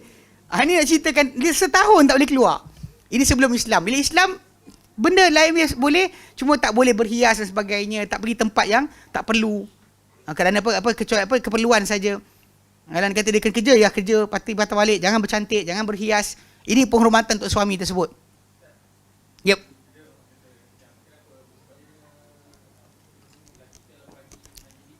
Ini arahan Allah Ta'ala. Laki tak ada edah. Arahan Allah Ta'ala. Dia bukan masalah tersebut. Ada juga yang para ulama nyatakan, ia berkenaan pembersihan rahim. Sebab yang akan beranak bukan jantan, perempuan. Sebab bila edah tu diletakkan, kalau anda kata ada kebarangkalian wanita tu mengandung dan sebagainya, maka suami tu punya benih akan kekal dekat dia. So kita kan tak adalah bercampur aduk benih. Kalau tak ada edah untuk wanita, kan kahwin sekian-sekian, boleh besok kahwin orang lain. Entah-entah anak tu kan anak dia. Tu tengok asal muka macam orang tu, aku punya bini. Dah start nanti Kang, masalah konflik nanti. Bila lelaki tu nak bela anak tadi kan, tengok muka macam muka anak aku. Tak nak bela, nak pergi makan tak mau. Kan mahal konflik. So Islam sebenarnya benda ni untuk pembersihan wanita tadi daripada sebarang kebarangkalian mengandung. Ini balik asal edah lah. Mengandung anak suami yang sebelumnya, supaya bersih rahim dia daripada sebarang benih. Dan sebenarnya benda ni pengetahuan yang terbaru, bahawa sebenarnya dalam tube Fallopian ni, aku cerita ni kau bukan faham sangat pun. Tube Fallopian kan, yang mana dia menuju pada ovum, kawasan dinding tu boleh simpan sperm untuk tempoh tertentu dan lepaskan balik bila datang telur. Terkejut orang, pada dulu diorang tak tahu pasal benda ni boleh dibuat oleh dinding tube fallopian tu. Dia bukan melihara, dia boleh konsil simpan benih tu, lepaskan balik bila datang telur. Jadi suami tu mungkin dah mati kan, boleh jadi ada lagi sebenarnya. Sebab tu bila kita kata tahan dan jaga dan sebagainya, kita tak tahu pasal memang sperma ni dalam keadaan tersimpan kan, dia boleh simpan hidup lama. Dan petri dish kalau dalam makmal lama, boleh dibeku dan sebagainya. Kalau kata tanpa tu 3 hari. Ni cerita apa ni? Okey. Bab tadi lah kenapa bersihkan rahim tadi. Orang kata pahala ustaz ni. Okay. Baik. So nak kena tahu kat situ. Pasal tu tajuk asal. Tak nak pencampuran nasab. Nanti family tengok bukan budak ni macam bukan macam cucu aku. Benda tu terseksa budak tu nanti. Jadi sebab tu kena clear semua sekali. Dan second part saya cerita tentang tajuk masalah penghormatan tadi sebab kes yang apa sebelum daripada Islam sebenarnya dahsyat. Lepas Islam datanglah baru masyarakat barat tahu wanita ada hak. Without Islam, saya kata Hindu terjun dalam api. Bahkan dalam masyarakat India, wanita yang kematian suami tak boleh kahwin dah. Pakai kain putih. Sari putih, kena pakai sari putih, tak boleh bercantik sebagainya. Sampai mati. Itu dah masyarakat diorang. Maka saya kata baru lagi, masih lagi. Cerita apa dulu? Alah, cerita apa? Cerita Hindustan. Cerita Tamil lain. Cerita Tamil best. Ada polis jahat, ada menteri jahat. Okay. kalau cerita Hindustan ni kan semuanya hidup bebas. Terbang ke London, Turki lah, sebagainya kan. Kan cerita Mahabharata. Salah satu perempuan tu, kan digambarkan dia pakai, dia janda. Balu. Kan family lawan, gaduh kan, tak nak bagi kahwin. Benda tu yang zaman tu sekarang ni baru nak terima balik tau sebenarnya. Dalam masyarakat diorang, masih lagi wanita yang kematian suami tak boleh kahwin balik. So bayangkan benda tu, Islam bagi. Tapi tunggu sekejap. Atau kalau dia kata dia lahir, dia mengandung, lahir anak, besok boleh kahwin. Walaupun suami dia mati kan. Suami dia mati hari ni, dia mengandung, dia lahir anak, besok boleh kahwin. Pasal dia ambil tempoh yang paling panjang, iaitu 9 bulan punya tempoh tadi, boleh padamkan terus atas 4 bulan 10 hari tadi. Pasal dalam surah At-Talaq, wa ulatil ahmal, wanita yang mengandung kandungan, tempoh iddah mereka an yadhana hamlahun, bahawa mereka lahirkan kandungan mereka. Lahir kandungan terus lepas daripada masalah iddah. Tu kena faham jugalah. Jadi sudut asal yang geng-geng yang apa nama geng apa? Hak asasi perempuan ni lentong je. Kan? Jadi sampai sekarang suruh dia orang yang kata hak sama rata ni kenapa? Suruh dia lawan dulu kes gaji wanita dekat Amerika Syarikat. Lepas dia menang pada datang jumpa kita. Sampai sekarang di Amerika Syarikat seorang wanita yang punya kelulusan yang sama seorang lelaki, pegang jawatan yang sama, lelaki lagi gaji banyak berbanding perempuan. Kennedy tantangan tak boleh buat apa. Obama tantangan sampai sekarang tak boleh buat apa. Jadi benda tu diorang pun tak settle lagi. Sibuk kita buat apa? Kalau orang tu kata saya sekian baik, dia sibuk kat India. Di India, dalam 1 jam, 4 orang wanita akan dirogol. 15 minit seorang perempuan. Saya ingatkan teruk dah. Amerika Syarikat, perempuan dicabul setiap 16 saat. Every 16 second. Wanita di Amerika Syarikat dicabul. Lepas tu bila diorang sibuk nak masuk ke Afghanistan kan, orang tanya soalan tu balik. Korang tak boleh jaga perempuan korang? Korang sibuk jaga perempuan tempat lain. Kenapa? Ini sudut asal yang bila diorang cakap tentang Islam ni, kita benar tak ada nilai untuk diorang cakap. Tapi kadang-kadang ada orang Islam kita yang kadang-kadang pergi follow geng-geng ni. Dia pun kata macam ni lah, kenapa perempuan tak ada? Kan? Dia nak sama taraf. Lepas tu bila time macam orang cerita lah bab apa? Tajuk harta sepercarian. Saya kata dia sebenarnya untuk perempuan je tau, lelaki tak ada. Kalau bini tu kaya, suami tu miskin, lepas tu berlaku perceraian, suami tak tuntut harta bini. Tak ada harta perceraian. Kalau isteri, kan suami tu cerai kan, dia tak kerja, suami tu kerja, dia ada hak. Sepercarian tak ada untuk lelaki tuntut wanita. Tahu tak tahu banyak orang tak tahu cerita ni. Mana tahu, tak adil pun, bohong je. Baik. Okey. So faham masalah asas pertama memang kita kata ikut ke jenazah ke kubur tadi, ialah mungkin ada perempuan kata, "Ustaz, habis tu kami tak ada pahala kirot lah. Tak ada kirot ni, kirot tu, tak ada besar bukit kan yang besar pahala." Untuk wanita ada yang lebih baik. Faham situ. Dia mematuhi sunnah Nabi tu akan lebih baik untuk diri dia berbanding dengan dilanggar. perkara tersebut. Baik. Dia kata fahamul janazati wa tashyi'uha khasun birrijal. Maka dia kata memikul jenazah dan mengarak jenazah dia adalah khusus untuk lelaki sahaja. Wa yakrahu lil musyayyi'i al-julusu hatta tuda'ul janazati 'alal ardi. Dan dimakruhkan untuk orang mengiring jenazah tu duduk sehinggalah diletakkan jenazah di atas bumi. Letakkan baru dia nak turun ke bawah sebagainya tak apa, cangkung sekejap ke. Tapi namun begitu bila ditanam pasal nak urusan kan, nak turunkan jenazah sebagainya, jangan duduk. Okey. Linahyihi sallallahu alaihi wasallam al-julus hatta tuda'. Kerana larangan Nabi sallallahu alaihi wasallam daripada duduk dia berikut jenazah tadi, jangan duduk kecuali lepas diletakkan jenazah berkenaan. Okey. Al-mas'alatu tsaminatu. Persoalan yang ke-8. Dafnul mayyiti wa wasifatul qabri wa ma yusannu fihi. Yang ke-8 adalah penanaman atau pengebumian mayat, sifat kubur, ciri-ciri kubur dan apa disunatkan padanya. Wa yusannu ayu ammaqa al-qabru, dan disunatkan untuk didalamkan kubur. Wa ayu wassa'a, dan dilebarkan. Normally diorang buat dalam 6 kaki 6 kaki, 7 kaki. Lepas tu lebar 3, lebar 3 kan? Entah 3 ke? Nampak kecil je baru ni. Lebar 3. Tapi tak juga. Sekarang tak ni pun. Pasal dengan apa cara apa yang moden-moden ni kan. Dia boleh backhoe tu memang ni. Sebenarnya kalau kita pakai diri kita untuk buat macam zaman sekarang punya tak dapat. Kalau kita buat, kita kena lebarkan luang untuk kita nak angkat tanah tadi. Tapi pasal backhoe dia mudah sikit. Kan, sekali korek-korek dah settle. Alhamdulillah kan. Okey. Dia kata dia untuk diluaskan. Wa yulhada lahu fihi, dan dilahatkan padanya untuk jenazah tadi, untuk kubur tadi padanya yulahadu lahu fihi. 1 2 3 air. Okey.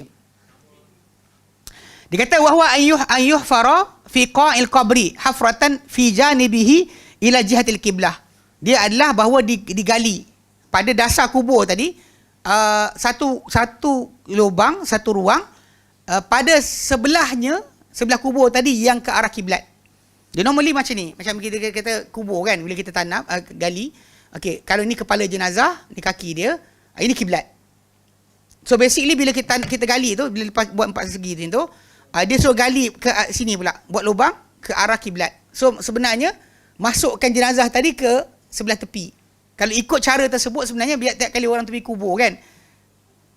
Zaman sekarang yang ada lahat, sebenarnya mayat tu bukan dekat tengah kubur tu, tepi. Tepi kubur Tepi kubur. Dia pasal dia akan buat macam tu. Ruang tepi macam L ni tu. Ni dasar kubur kan, ni atas dia. So mayat tu akan duduk sini. Ni lahat. Dan benda ni boleh dibuat pada tempat-tempat yang mempunyai tanah yang keras lah untuk dibuat.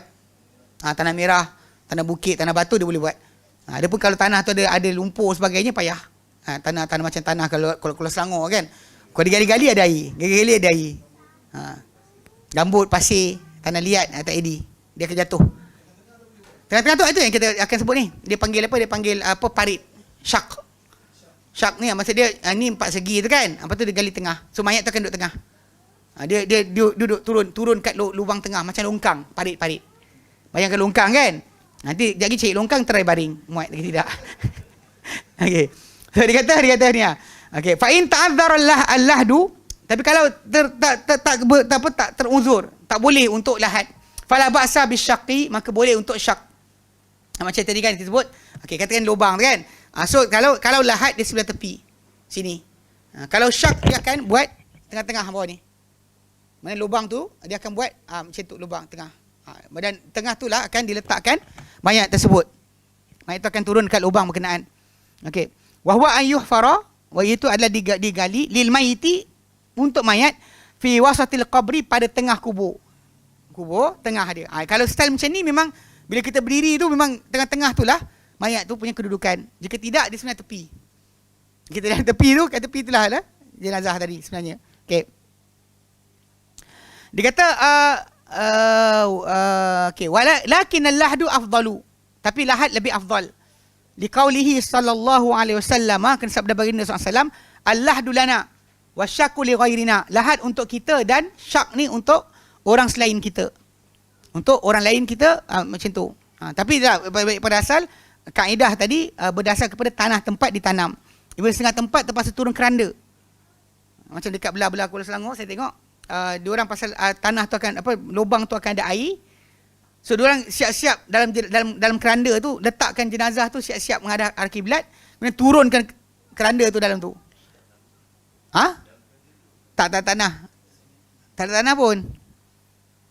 Tak tahu mak saudara saya meninggal tak ada tanah pun, tak ada buka benda tu. Dia dah siap-siap letakkan sengit kan. Bantal tu bantal tapi tanah tak letak pun. Tak ada. Itu tempat lain. Tempat saya tak ada. Dia benda tu tak ada kemestian. Faham tak? First thing first. Tak ada kemestian, mesti ada tanah bersama-sama dia.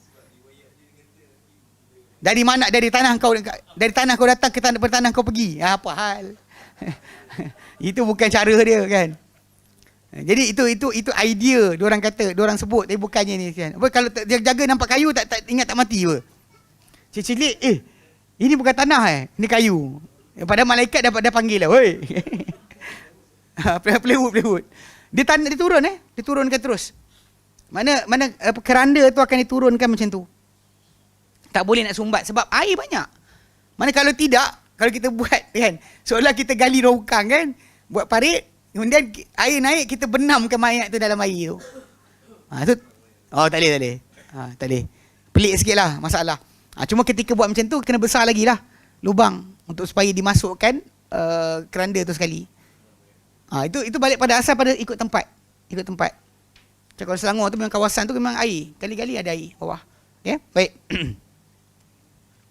Wa yudha'ul mayyitu, dan diletakkan mayat fi lahdihi dalam lahatnya ala shikkihil aiman, pada sebelah badannya yang kanan. Kan ni kanan badan, so dia letak macam tu. Ni kepala dia, ni arah kiblat. So diletakkan atas belah kanannya. Okey. Mustaqbilal kiblati, menghadap ke arah kiblat. Ni kiblat, ya. Betul yang kadang-kadang bila orang tanya saya macam yang lebih afdal ketika solat jenazah macam tu. Macam mana dalam tanah, macam itulah kita letakkan jenazah kita kena solat. Tapi kan orang kita ada terbalik kan. Lelaki belah sini, perempuan belah sini kan. Tapi kadang-kadang bila kita ada cakap, diorang dengar je pakcik-pakcik tu. Tapi bila kita baca macam fatwa Syekh Ibn Uthaymin dan lain-lain, diorang sebenarnya kata tak ada kemestian kanan kiri tadi. Mana-mana pun tak apa. Diorang kata mana-mana pun tak apa. Tak ada kemestian mana. Tapi yang paling sesuai serupa macam dalam lubang kubur adalah macam ni lah. Kepala belah kanan, kaki belah kiri. Ni kiblat. Hadap sana. Ini kiblat. Baik. Dia kata, okey, wa tusaddul fathatul lahdi bil labani wattini, dan akan ditutup kalau kita letakkan mayat tadi dekat tepi macam ni macam ni, duduk dekat celah tepi lubang. Okey, maka bahagian belakang dia ni akan ditutup dengan bata dan juga tanah. Bata ni kalau anda kata ada blok-blok batu yang 4 segi sebagainya, tutup, letak situ. Setengah tempat letak kayu. Setengah tempat ni. Tanah Arab kayu tak banyak sangat. Maksudnya dengan batu lah, dengan dan tanah. Thumma yuhalu alaihi at-turab, kemudian dia akan dicurahkan ke atasnya tanah. Okey. Wa yarfa'ul qabru 'alal ardi qadra shibri musnaman. Okey, dia kata dan akan diangkat, ditinggikan kubur sekadar sejengkal. Musnaman dalam bentuk bonggol. Ai ala hayatis sanam. Atas bentuk rupa bonggol, yakni unta. Okey. Li thubuti dzalika fi sifati qabrin nabi sallallahu alaihi wasallam sahibaihi. Kerana sabit itu pada sifat kubur Nabi sallallahu alaihi wasallam dan dua sahabat baginda, itu Abu Bakar dan juga Umar. Liyu'lama annahu qabrun fala yuhanu. Supaya diketahui ia adalah kubur, maka tidaklah ia dihina, dipijak dan sebagainya. Okey. Wala ba'sa bi wad'il ahjari aw ghairiha ala atrafihi li bayani hududihi wa ma'rifatihi. Dia kata dan tak salah untuk diletakkan, tak mengapa untuk diletakkan batu atau selainnya pada penjuru dia, pada tebing kubur tadi, untuk ditandakan, dijelaskan batasan kubur tadi dan agar dikenal kubur tersebut. Okey, wa yuhramu albina'u, dan diharamkan pembinaan alal kuburi, di atas kubur, serta wa tajsisiha, pengkapurannya. Kapur tau. Ni pasal kes kalau saya pergi Hadramaut Kubur-kubur diorang tu diorang letak kapur. Lumur kapur. Sebab bila putih bang, tahu cerita, dari jauh kalau hari tengah panas, dia bersinar. Bersinar tau. Bila kapur tu kena cahaya matahari, daripada jauh tu nampak terang. Dia suka buat macam tu. So Nabi awal-awal lagi dah larang sebenarnya. Tapi dia buat. Lumur kapur dekat kubur tadi untuk jadi dikenali. Letak kubah lagi. Bukan saat tu, kubah pula letak atas kubur. Lepas tu dia kata ada ulama kata boleh. Ni perangai lah. Yang biasa. Ada ulama kata boleh. Ya. Dan pengkapurannya wal julusu 'alaiha, serta duduk di atas kubur. Kama yukrahu alkitabatu 'alaiha, macam dimakruhkan juga penulisan di atas kubur. Macam orang kita buat sekarang kan, letaklah doa lah, ayat Quran dan sebagainya. Illa biqadril hajati lil ilm, kecuali dengan kadar keperluan bagi pemberitahuan. Contoh macam ada nombor ke untuk tahu mana plot kubur tadi. Buat apa? Lama-lama hilang. Saya punya bapak tu batu nisan tu hilang. Sebab lama sangat kan. Dia cat yang ada tu selepas berpuluhan tahun dia akan hilang. Sebab tak nampak pun nama tadi. Dia tebuk dekat dalam granite tu. Dia letak cat, kemudian dia bersih kawasan ni. Betul lah. Lepas tu lama hilang. Cantik pula. Tulis pula lepas tu. Nak ingat. Tak ada benda pun. Balik pada asal lah tadi. Kita sebenarnya kubur tadi bukan untuk kita hadir dekat situ pun sebenarnya. Yang madai dengan kita tahu ada kubur tadi supaya orang tak hina, tak pijak dan sebagainya. Itu je lah. Okay? Tulis dan sebagainya. Kecuali untuk kadar pemberitahuan. Kenapa? Li hadis Jabirin radhiyallahu anhu, kena hadis Jabir radhiyallahu anhu, qala, beliau berkata, nahar an-nabiyyu sallallahu alaihi wasallam, nahan nabiyyu sallallahu alaihi wasallam, telah melarang Nabi sallallahu alaihi wasallam an yujassasal qabru, untuk dikapurkan kubur. Nombor 3 bawah dia kata disapur dengan jis, itu kapur. Okey. Kils atau kaj yang dicat dengannya apa? Rumah. Rumah memang kalau rumah kita buat itu cantik lah. Ini dia letak pula kat atas kubur. Tapi serius benda ni dibuat terang-terangan dekat belah Hadramaut dan sebagainya. Bukan setakat tu, kubah pula. Atas kubur ada kubah. Untuk orang tahu itu kubah. Untuk itu kubur wali. Ali bin Abi Thalib pecahkan, kubur lah. Sebab itu sebenarnya apa yang dibuat oleh orang-orang jahiliah dulu. Kubur tu dikalakan, ditinggikan sebagainya untuk tunjuk status. Hatta kubur Mu'alla yang dekat Mekah, yang di mana ditanam Khadijah binti Khuwailid dekat situ, kalau orang tu tengok gambar lama, siap ada pintu masuk dan sebagainya. Itulah, tapi masalah lah geng-geng Wahabi ni pecahkan, tak kekalkan. Dia sendiri buat macam zaman Nabi punya. Patutnya biarlah. Kan orang nak hormati kubur tersebut. Okay, baik. Wahai yuq'ada alaihi, dan untuk duduk di atasnya, wa yubna alaihi, untuk dibina di atasnya. Wa zada Tirmidzi, dan ditambah oleh Imam Tirmidzi, wa yuktaba alaiha, dan untuk ditulis di atas kubur tersebut. Ini tak patut dibuat lah. Tapi inilah benda-benda yang berlaku sekarang. Kenapa? Wali anna hadha min wasail syirki wa ta'alluqi bil adrihati, kerana ini termasuk daripada cara-cara atau jalan-jalan, laluan-laluan kesyirikan serta bergantung atau pautan kepada kubur-kubur. Adrihah ni, darih ni, makam-makam ni, kita nak bergantung diri dekat situ. Wa hadha mimma yaghtarru bihi al-juhalu wa yata'allaquna bihi. Ini di antara perkara yang tertipu dengannya orang-orang jahil, dan mereka bergantung atau berpaut dengannya. Okey. Wa yuhramu aidan, dan diharamkan juga israjul kuburi ai idha'atuha, dan diharamkan juga untuk kita pasang pelita menyala menerangkan akan kubur. Itu dengan pasang pelita ke lampu ke sebagainya. Lima fihi minat tashabbuhi bil kuffar, kerana apa yang ada padanya daripada menyerupai orang-orang kafir. Wa idha'atil mal, serta termasuk juga pembaziran harta. Wa bina'il masjidi 'alaiha, juga diharamkan pembinaan masjid di atasnya. Ini adalah di antara amalan orang-orang Yahudi. Bila Nabi kata la'anallahu al-yahud ittakhadhu qubur anbiya'ihim masajida. Sebab tak laknat orang Yahudi, mereka ambil kubur nabi-nabi mereka sebagai masjid. Dan bahkan kisah Ashabul Kahfi tu, antara petanda yang kita tahu kisah berkenaan berlaku pada ahli kitab adalah bila hujung kisah Ashabul Kahfi itu, lepas mereka dijumpai hidup, kau tak kata kadzalika asarna alaihim, dan demikian kami temukan ke atas mereka liya'lamu anna wa'dallahi haq, supaya mereka tahu bahawa janji Allah adalah benar. Orang yang hidup dan Ashabul Kahfi tahu janji Allah adalah benar. Wa anna as-sa'ata la raiba fiha, dan bahawa kiamat itu tiada keraguan padanya. Iz yatanaza'una bainahum amrahum, tatkala mereka saling bertelagah urusan antara mereka. Faqala ibnu alaihim bunyana, lalu berkata satu kumpulan, benalah di atas Ashabul Kahfi tempat binaan. Rabbuhum a'lam bihim, Tuhan mereka lebih tahu tentang mereka. Qala alladziina ghalabu ala amrihim, berkata orang-orang yang menguasai urusan ke atas Ashabul Kahfi tadi, lanattakhidanna alaihim masjida.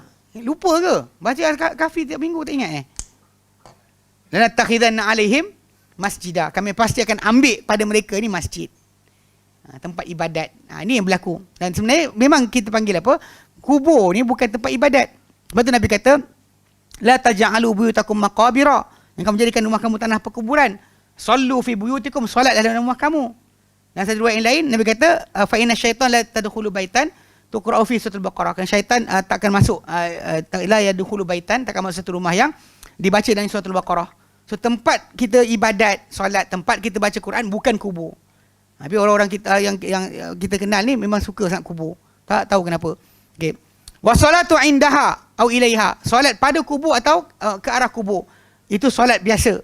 Solat fardu, solat sunat. Adapun solat jenazah Nabi buat di atas kubur. Okey.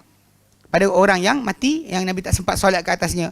Liqaulihi sallallahu alaihi wasallam, kan sabda baginda sallallahu alaihi wasallam, la'anallahu al-yahud, SWT laknat orang Yahudi, wan nasara, dan Nasrani, ittakhadhu qubur anbiya'ihim masajida, mereka mengambil kubur-kubur nabi mereka sebagai masjid. Dan ini yang berlaku macam kita tengok Vatican City tu, keliling tu semua kubur. Semua tu adalah kubur. Kubur wali-wali. Dan nabi tak ada kubur wali. Sama sebiji, tak ada beza. Okey. Wa tuhramu ihanatuha bil masyi 'alaiha, dan diharamkan penghinaan kubur dengan berjalan pada di atasnya. Awatiha, ataupun memijaknya, bin ni'ali, dengan kasut. Ini sunnah untuk kita tanggal kasut bila masuk kawasan perkuburan. Jangan kita pakai kasut. Cuma kita macam kat Malaysia ni kadang-kadang dia semalu banyak kot, duri dan sebagainya, maka pakai sebagai orang yang bimbang, pakailah. Tapi secara asalnya di tepi kubur tersebut tanggal. Tepi kawasan kubur tanggal. Nak menghala ke situ kadang-kadang. Yelah, tanggal-tanggal tu pijak pula tar jalan kan. Macam nak melecur kaki. Tapi benda ni di antara sunnah yang ditinggalkan. Okey. Awi julus 'alaiha, atau duduk pada kubur. Macam kes baru ni kan yang ada kan, yang ada video tu kan. Atas kubur duduk. Atas kepuk tu duduk. Atas kubur lah tu. Atas kubur lah tu nama dia. Okey. Au ghairi zalika, atau selain itu. Kenapa? Li hadis Abi Hurairah radhiyallahu anhu, kena hadis Abu Hurairah anhu, qala, beliau berkata, qala Rasulullah sallallahu alaihi wasallam, dalam sabda Rasulullah sallam, li an yajlisa ahadukum ala jamratin, supaya duduk seorang kamu di atas bara. Fatahruqu thiyabuhu, lalu terbakar dia punya fatahruqu thiyabuhu, lalu terbakar bajunya. Fatakhallasa ila jildihi, lalu sampai api tadi ke kulit dia. Khairu min an yajlisa ala qabrin, lebih baik berbanding dia duduk di atas mana kubur, sebuah kubur. Kan? Supaya terbakar, dia terbakar baju, duduk seorang kamu di atas bara, terbakar baju dia, lalu terbakar sampai kena kulit dia. Lebih baik daripada duduk di atas sebuah kubur. Walinahyi SAW an wat'i alal kubur. Demikian juga kerana larangan Nabi SAW untuk memijak di atas kubur. Wa yustahabu 'indal faraghi, dan digalakkan ketika selesai minad dafni, daripada pengebumian, ad-du'a lil mayyiti, mendoakan untuk orang yang mati. Li fi'lihi sallallahu alaihi wasallam, kerana perbuatan baginda SAW. Fa innahu kana idza faragha min dafnil mayyiti waqafa alaihi. Kerana baginda dahulu apabila baginda selesai daripada mengebumikan mayat, baginda akan berdiri padanya, tak duduk. Alhamdulillah sekarang ni kita lihat satu trend pada terutama yang muda-muda lah, kan, imam-imam yang muda dia akan bagi tazkirah sebagainya tanpa duduk. Ini bagus, alhamdulillah. Itu perkembangan baik. Meninggalkan amalan duduk atau kubur dengan tikar, kan, sambil gitu. Baik. Wa qala, Nabi kata apa? Istaghfiru li akhikum, minta ampunlah untuk saudara kamu. was'alahu tathbit, dan minta pohonlah kepada Allah Taala untuknya pengukuhan. Fa innahu al-an yus'alu, dia sedang ditanya sekarang. Dia sekarang sedang ditanya. Ini antara dalil untuk menafikan perbualan kita dengan mayat tadi ada faedah. Mana salam sampai, kan, bagi kepada Nabi selawat dan juga salam kita. Adapun pada mayat yang lain tak ada kecuali itu saja. Kalau tidak, nescaya Nabi akan bercakap dengan mayat tersebut. Buat apa Nabi suruh sahabat-sahabat ni berdoa untuk orang yang mati tadi? Baik Nabi cakap direct, dia tengah tanya, mayat. Jangan takut, jawab je ni. Kalau macam tu patut mudahlah. Ni Nabi suruh yang hidup ni doakan sebab apa? Yang mati tadi mati. Nabi tak cakap direct pun dengan dia pun. Okay. Wa amma qiraatul Fatihati, adapun pembacaan Fatihah, syai'un minal Quran, syai'in minal Quran, ataupun pembacaan sesuatu daripada Quran, indal qabri, di si kubur, fa innahu bid'atun munkaratun, maka dia adalah bid'ah yang munkar. Li'annahu lam yaf'alhu Nabi sallallahu alaihi wasallam, kerana dia tidak dilakukan ia oleh Nabi sallallahu alaihi wasallam, wala sahabatuhu al-kiram, tidak juga oleh para sahabat baginda yang mulia. Wa qala sallallahu alaihi wasallam, dan telah bersabda baginda sallallahu alaihi wasallam, man amila amalan, siapa buat satu amal, laisa alaihi amruna, tidak ada padanya perintah kami, fahuwa radd, maka dia tertolak. Okey. Wallahu alam. Kita berhenti sini. Kita sambung lagi. Sikit lagi. Ke satu perenggan je? Ada jadi. Ada 2-3 muka ada. Ada satu kelas lagi insya-Allah. Okey, baik. Okey. Allah, ada soalan?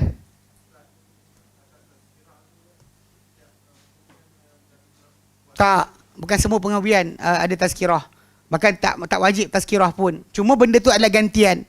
Para ulama kata gantian kepada orang kita nak buat apa tak tahu. Kalau kita balik macam tu saja, dia kata macam tanah ayam. So, maka peringatan. Bahkan Nabi ada pernah bagi tazkirah. Bahkan ada yang Nabi suruh para sahabat doakan saja orang yang mati tadi. So semua benda boleh berlaku. Boleh buat dan tinggal. Memestikan tazkirah tidak. Tapi bertazkirah tak salah berbanding dengan masalah kan? Berbanding itu, yang ini lebih ringan.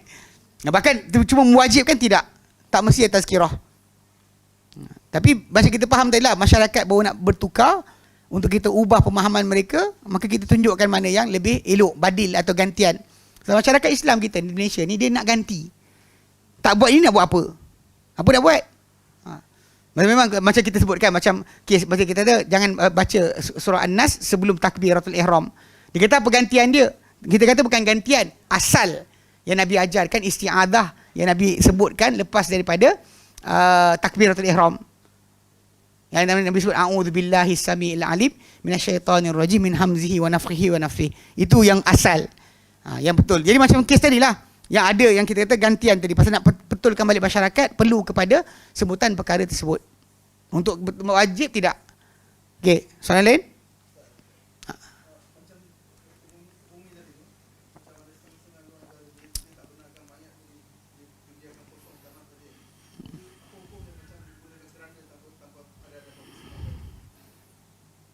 Tak, dia kalau dia kata contoh macam setengah tempat macam dekat barat kan, dia kata mesti ada keranda turun bawah. Pasal alasan dia kadang macam kes dia tak nak bau ke apa benda tu keluar dan sebagainya. Kalau itu requirement dia, okey lah, follow je lah. Tak ada masalah. Cuma tetap kena sengit lah arah jenazah tadi. Terutama kalau dia kata kubur tadi, kubur Islam, insyaAllah arah kiblat tu dijaga. Kalau tanam kubur bukan Islam punya kawasan, salah lah. Ya, tahu. Dia pasal kadang requirement tadi berkaitan dengan masalah kesihatan. Masalah safe apa panggil apa?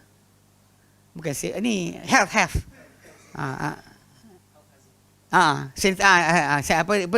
Kebersihan kan. Dia akan buat macam tu. Itu kita tak ada masalah situ. Termasuk macam kes yang berlaku lah, bila kes orang mati time COVID kena balut plastik turun kan, dengan plastik sekali. Tak ada masalah. Yup. Tak, dia tak perlu buka. Sebenarnya tanggalkan tali je. Tak perlu buka muka bagi cium. Dia buka bagi cium pula, letak pipi pula tanah, tak ada. Saya tahu sentuh tanah tu tak ada wajibnya. Tak ada macam tadi abang kita kata. Tak ada. Buka je. Bila kita buka tali je, tak perlu buka muka pun.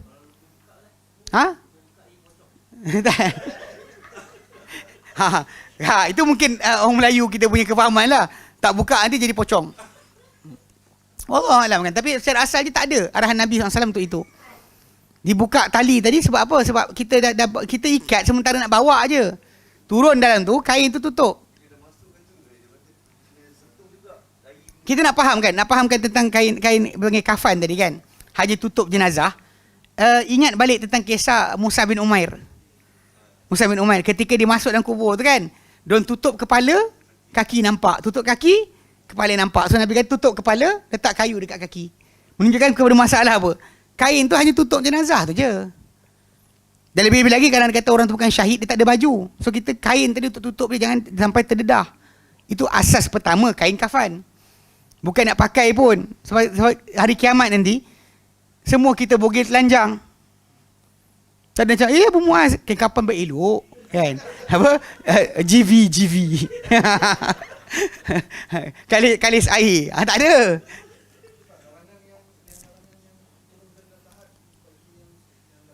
Okey. Dia benda tersebut, apa, Osman bin Affan. Kisah Osman bin Affan. Pada malam sebelum isteri Ummu Kalsum meninggal, dia buat hubungan dengan hamba dia. So pada pagi tersebut, bila anak Nabi meninggal, Ummu Kalsum, Nabi tak benarkan dia turun. Dengan Nabi sebut siapa yang ada buat hubungan malam tadi jangan turun. So dia sunnah yang patut dijagalah. Cuma zaman kita sekarang ni orang tak fikir. Dia terjun je. Setengah para ulama geng ahli bid'ah dia kata Nabi tak bagi Osman turun sebab marah Osman. Ni geng ahli bid'ah. Saya dengar ceramah 2-3 orang, dia kata Osman, Nabi marah Osman lalu Nabi tak bagi. Sebenarnya tak ada pun. Bahkan Nabi cakap pada Osman, kalau kami ada ketiga kami bagi engkau lagi. Dah habis dah. Tak ada anak kami. Tak ada anak dah kami nak bagi engkau. Kalau ada ketiga kami bagi pada engkau, Nabi cakap dengan dia. Tak ada kat situ kemarahan Nabi. Pasal benda tu halal. Ini dia sakit, dia meninggal malam tersebut, bukan dia sengaja kan. So ala kulli hal, Nabi kata siapa yang ada hubungan tadi jangan masuk. So turunlah Abu Talhah ke? Abu Talhah kan? Turun ke dalam untuk sambut. Dekat sini dalil bahawa dalam turun sambut jenazah tadi kalau bukan mahram pun tak ada masalah. Boleh. Pasal yang sambut mayat Ummu Kalsum bukannya orang yang terlibat keluarga dia sendiri. Abu Talhah turun. Mana Abu Talhah? Okay, Abu Talhah turun kan. Dia sambut jenazah. Okey. Disambut jenazah tu turun ke bawah. So itu sudut yang kita nak faham lah. Tapi secara asalnya itu sunnah yang patut dijaga. Setengah para ulama menyatakan bahawa pasal orang tu lepas dia buat hubungan isteri, dia dalam keadaan lapang dada. Dia seorang yang rasa happy. Kan pada muka dia akan kelihatan kegembiraannya. Bila dia masuk dalam tu, dia akan opposite keadaan tadi. Bimbang jiwa dia tadi akan jadi kacau. Sebaru saja kenikmatan turun-turun rasa takut. Dan last kali apa nanti teringat-ingat. Apa benda tak sepatut dia ingat. Jadi, ya.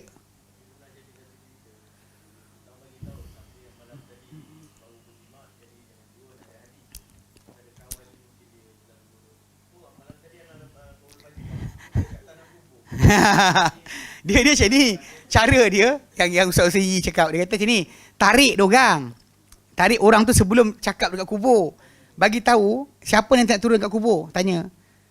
Kita sebelum pergi kubur lagi. Cakap dekat kubur tu yang kadang-kadang orang Melayu kita ni ada jenis yang apa? A, yang malu-malu nak mengaku, atau B, yang selamba mengaku. Dengan bangganya. Saya pun tadi jimat, dia kata. Ya. Ala kulli hal, jadi sebenarnya kalau boleh tarik ke tepi. Kita tanya orang yang nak turun tadi sebelum dia turun lagi. Kejap lagi siapa nak turun? Kita tanya dengan family kan. Dia kata ini. Panggil orang 3 tadi kejap. Tanya. Jadi tak adalah timbul kat kubur nanti kan malu. Kan tiba-tiba dia turun dah. Siapa yang malam tadi kita isytihar kan? Dia macam aku keluar ni kau orang tahu aku buat kerja malam tadi. Okey, masalah agak so jadi ketepikanlah awal. Tapi masalah ini sunnah lah yang dia tak benarkan. Cuma para ulama kata dia akan ganggu jiwa orang tersebut. Yang hikmah dia, orang tu tengah lapang dada, happy. Kan macam kita, macam katakan baru balik pergi Kelah, kita happy kan. Kalau tiba-tiba dibebankan dengan satu keadaan yang yang menyedihkan, atau dia akan jadi kucak-kacir jiwa. Dia wallahu alam, itu para ulama cuba nak panggil apa? Reason kan. Tapi dari segi asas ialah sunnah Nabi SAW. Okey.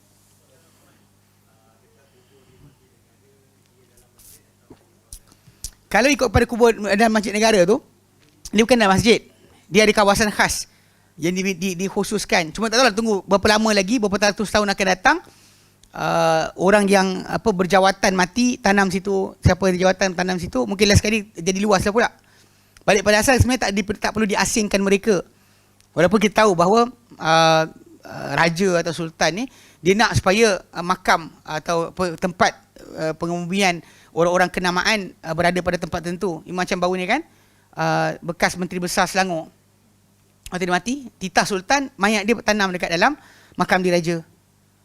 Memang sultan perintahkan. Itu kita faham. Tapi dalam masa sama, kalau anda kata ada orang boleh nasihatkan sultan, kita kata sepatutnya tak perlu benda berkenaan diteruskan. Sebab nanti akan tak muat pun nanti. India nanti kerabat mati, semua mati. Mana ada orang tak mati? Bukan raja tak mati. Raja mati, semua mati. Jadi takut nanti benda akan meluas lah. Basic dia bukan, dia dan kedua tadi masalah kubur ni kan. Dia tajuk dia kubur dulu ke masjid dulu? Tajuk dia. Kadang dia kata kubur dulu, masjid kena roboh. Kalau kubur dulu, masjid kena roboh. Kalau anda kata macam kes dekat Perlis baru ni, persoalan dia, orang tu diwakafkan tanah dia. Dan dia wajibkan pada orang yang terima wakaf tadi, kubur dia mesti dekat dalam tanah kawasan masjid. Dia tak mati lagi, dia wakaf siap-siap. Tapi dia nak supaya kubur dia dalam kawasan tanah masjid. Ni tajuk yang ya, kalau berpagar dan berhalang tak ada masalah lah. Kalau masuk sekali dalam dan tak sepatut dibuat. Okay? Patut digali dan dialih ke kubur ke tempat lain. Kalau ikutkan kepada Masjid Nabawi itu sendiri, asalnya adalah perkuburan. Ketika Nabi beli tanah tu daripada Bani Najjar, memang tanah perkuburan. So diorang buat kerja mula-mula sekali alihkan tulang-tulang ke tempat lain. Kemudian baru diorang bina di atasnya masjid. Okay? Baik.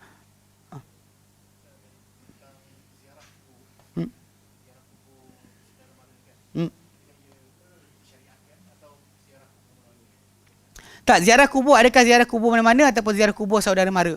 Kalau ikut kepada Nabi SAW, Nabi ziarah kubur mak dia. Dia minta izin kepada Allah Ta'ala untuk ziarah kubur mak dia, Allah Ta'ala izinkan. So maksudnya dekat situ, untuk ziarah kubur saudara mara ni memang tak ada masalah pun. Cuma still guideline dia adalah sunnah tadi, doa kita untuk mereka. Dan memang dan iktibar berkenaan keadaan tadilah. So kubur umum atau keluarga saudara mara, ya, saudara mara sendiri tak salah untuk kita ziarah. Bahkan Nabi sendiri SAW minta izin kepada Allah Ta'ala untuk ziarah kubur mak dia. Tapi Nabi tak dapat izin untuk minta ampun untuk mak dia. Ziarah kubur dapat. Pergi minta ampun, Nabi Allah Ta'ala tak bagi. So basically okey lah, boleh lah kita ziarah kubur saudara mara kita. Tapi bukan untuk membarui kesedihan. Don't ever untuk start balik kesedihan. Macam orang kita pergi hari raya kan, sibuk nak ziarah kubur untuk perbarui kan. Dia jadi lagu P. Ramlee, di hari raya terkena daku kepada si dia. Tak boleh. Pasal hari raya adalah hari makan, hari minum, hari mengingati Allah Subhanahu Wa Taala. Yaum aklim wa syurbin wa dzikrillah. So anything yang bertentangan dengan tajuk tersebut tak patut dibuat. Lepas tu orang sibuk nak ziarah kubur hari raya pertama. Buat apa saya kata? Hari kedua boleh, ketiga boleh, hari lain boleh, kenapa nak hari pertama? Bulan Ramadan boleh kan? Apa masalah dia? Kenapa nak raya pertama tadi? Balik pada saya, dia adalah tradisi. Kalau di India, diorang duk ni bergendang dan bernasyid. Yang lagu Allahu yang Raihan nyanyi tu kan, tu lagu kubur. Serius, lagu kubur. Kan saya sebut cerita Tamil ni kan, orang kata kita cerita Tamil kan? Tapi banyak sangat cerita-cerita diorang tunjukkan benda tu. Masyarakat diorang punya punya pegangan tentang kubur. Sangat bahaya sebenarnya. Tapi saya ingat seorang pendakwah di Australia, dia asal India. Dia ceritakan dulu bapak dia, keluarga dia memang hari raya pergi kubur. Pagi raya pertama tu duduk konggang-konggang kat kubur. Jadi bila bapak dia pergi belajar kat Madinah, lepas tu dia belajar, kemudian dia orang start buang upacara tadi, yang kubur tadi. Yang kita kat Malaysia ni dah buang sebenarnya, nak start balik. Saya pasal pak mentua saya cerita, waktu dia kecil dulu dekat Perlis memang orang-orang akan tunggu kat kubur. Yang budak-budak ni pun pergi kubur untuk kutip duit raya. Kutip duit raya kat kubur. Kenapa? Hari raya pertama. First hari raya. Sengaja hari raya pertama dibuat. Kenapa? Ya. Jual bunga. Itu jadi ya, jual bunga. Jual bunga macam kuih lah. Luar kuih ada orang jual bunga. Serius lah, ini kena jaga sikit. Okay? Masalah lain? Tak ada, okay. Tak ada, kita berhenti sini. InsyaAllah kita sambung kemudian. pada minggu akan datang. Wallahu a'lam. Wa sallallahu ala Muhammadin wa sallam. Alhamdulillahirabbil alamin. Subhanakallahumma bihamdik asyhadu an la ilaha illa anta astaghfiruka wa atubu ilaik. Assalamualaikum warahmatullahi wabarakatuh.